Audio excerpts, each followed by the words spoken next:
This video is for those of you that really want to start saving money, but maybe you're not sure of what you have to do to ensure that that happens. Let's not waste another week. Here are 4 simple weekly habits that you can start this week so you can get into the habit of saving money. Number 1 is start a weekly no spend strategy. Whoa, wait a second, Kate. I know I just said I'm gonna get into no spend January with you, but I don't want to do this every week for the rest of my life. I get it. I don't either. But the one thing that you can do is adjust your no spend strategy to kind of a smaller scale. So of course we are doing no spend January. If you're looking for more details on that, type in Kate Kaden no spend January in the YouTube search bar. You will have tons of content to prepare you for no spend. But on a weekly basis, on a smaller scale, I have participated in what is called No Spend Sunday for quite a long time now. So there's many options to incorporate no spend days into your week so it becomes kind of like your common protocol, like this is just how you do things. If you've never heard of this before, this might sound kind of strange, but think about this. If you spend all week long and you're feeling out of control and you are serious about wanting to start saving, even by taking one day off the table, it's gonna help you a little bit. So a long time ago, I adopted the no spend Sunday strategy, which just meant that on the day of rest, I also gave my wallet a rest. And for some reason, this really gave me a lot of sense of calm and peace on Sundays, knowing that I wasn't looking to spend and kind of already knowing ahead that I wasn't going to spend. That's the new protocol I set up for myself.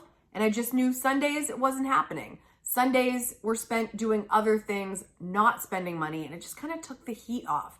Now I'm thinking, okay, we're down to 6 days. It was just a little bit of an improvement in my mindset and my level of commitment to not spending every day.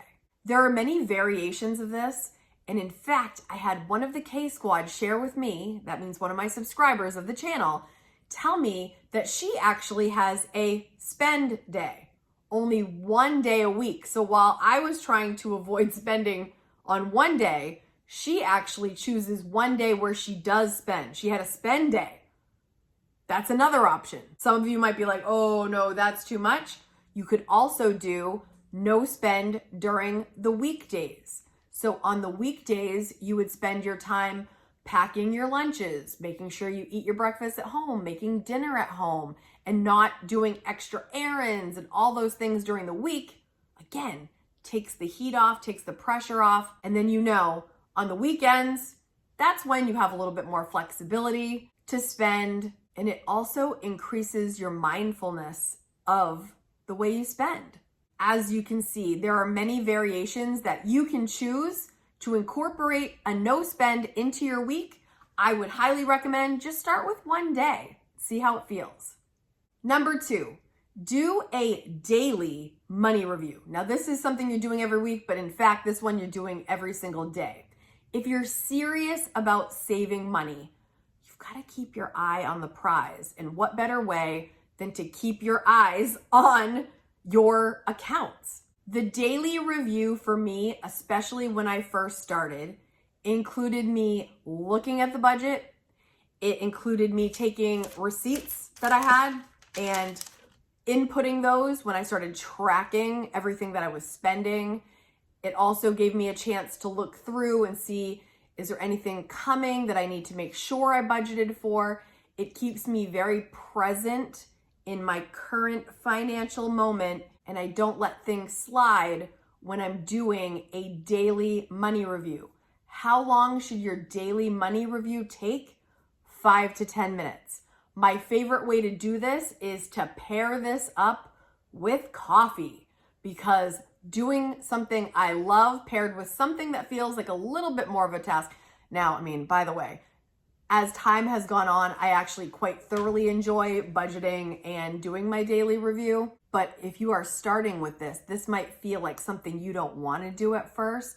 So pair it with something you enjoy. Or maybe it's not coffee, maybe you like tea, maybe you want a hot chocolate. Just pair it with something enjoyable so that while you do it, it is actually something you come to look forward to. That's kind of how I baited myself into this. Like, I drink my coffee, I do my budget things, takes 5 to 10 minutes, easy breezy. And the benefit of it has been huge over time.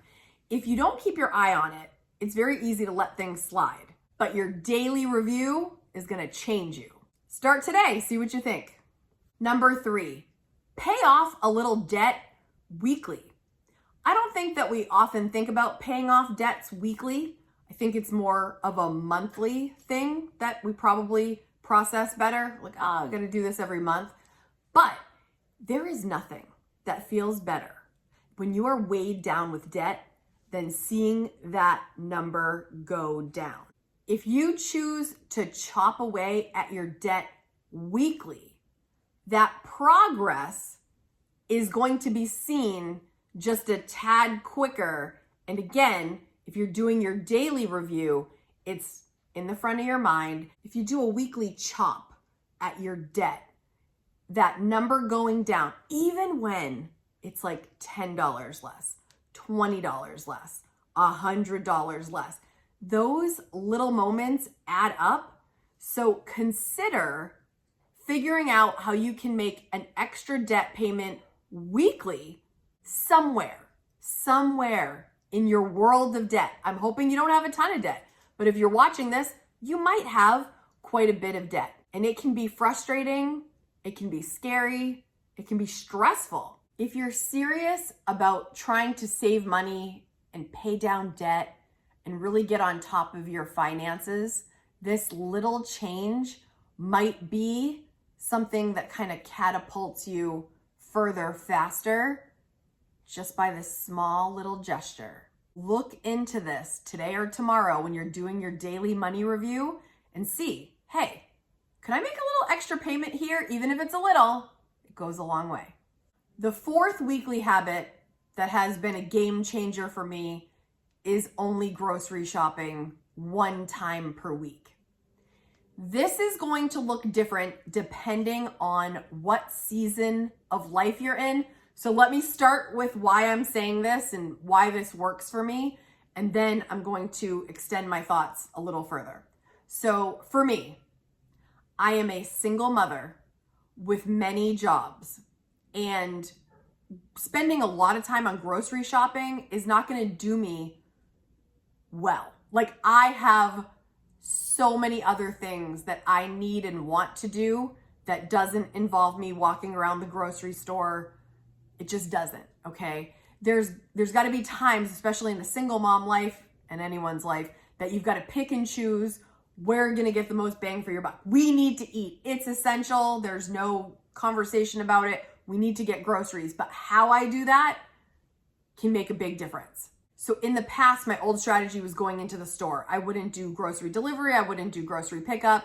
Wasn't even really on the radar. Didn't think that was for me. However, as a busy single mom, grocery pickup has changed my life. I did a full video on this. I'll leave it right here in the cards, and I'll leave it down in the description, depending on how you're watching this. Changed my life. I love it so much. I do it probably 90% of the time now. Now, for those of you that have your doubts, don't do it because I'm saying to do it, but I'm saying, especially if you're in a similar position as me, this might be an option for you. Now, if you're a person watching this that's retired and you've got more time on your hands and maybe you really enjoy going grocery shopping, maybe that's your form of exercise that you like to get in. Maybe it's your time to socialize a little bit. Maybe it's just a real pleasure for you. If that's the case and you go more than once a week, this tip is not for you. Disregard this one. Do you, boo, as I always say. So if you're retired and you've got time and it's actually a pleasure, don't take this out. Don't feel rushed by it. But for a rushed person or a person with multiple jobs or a person like for me, right? An hour in the grocery store, that could be spent making a video. And that's gonna be way more beneficial in my family's life than wandering around the grocery store. That's just an example. Or for me, I'm also a choreographer. That hour sometimes is crucial when I'm choreographing a new number, when I am creating exercises for my ballet class and writing them out and listening to music and making my lesson plan. Sometimes that 1 hour will make all the difference in the world doing something else. So if I can just go to my previous grocery order, tweak it a little for what I need that week, and then just drive through and pick it up. And the fee is like $2 because I always spend whatever it is. So you get like $2 or $3 off. So it's $2 to have this happen in my life. It is worth $2. It's the best $2 I spend every week. Now, Kate, why once a week? Why is this? Okay, so first of all, it's the time saver. But the other thing is, you guys, when you go into the grocery store and you're wandering around, it is so much more tempting to grab more things, right? And it's just more likely that you're gonna spend more the more times you go in, right? The temptation just keeps hitting you in the face more than if you just did that grocery order or you just go one time. One time versus 5 times, much less temptation, much less likely to overspend. Again, you've got to do what works for you, but this is what works for me, so I had to share. If you're thinking about creating some new habits this coming year regarding your money, leave in the comments the words "new habits!" so I know you're thinking about doing something different. What do they say? The definition of insanity is doing the same thing over and over and expecting a different result. If you don't change it up a little bit, you're not going to get a new result. And we want to save. We want to make things happen in our finances. Here are 4 easy ways to get that going. The other amazing thing, you guys, is we are getting back to book club as announced in the last video. If you missed it, we are going to be reading The 12-Week Year by Brian Morgan and Michael Lennington. And I am so excited. Now, one of the things that I bet is chosen, one of the end results that I bet people are going to look for, that they're going to want to accomplish in this 12-week year, is to save money. So what happens in this book is you pick tactics to reach your goal. And I guarantee that at least one of these could be on your list for tactics when we get into this. We're getting into it soon. If you want to get a copy, I'll leave a link down below. I'll be sharing our plans soon. So make sure you're subscribed so you don't miss anything. We're going to try to accomplish what most people would accomplish in a year in just 12 weeks by following this method. I'm so excited. If you enjoyed this video, I know you're going to love this video or this video next. Click on one of these next for more. Thank you so much for watching, K-Squad. I'll see you in the next video. Bye.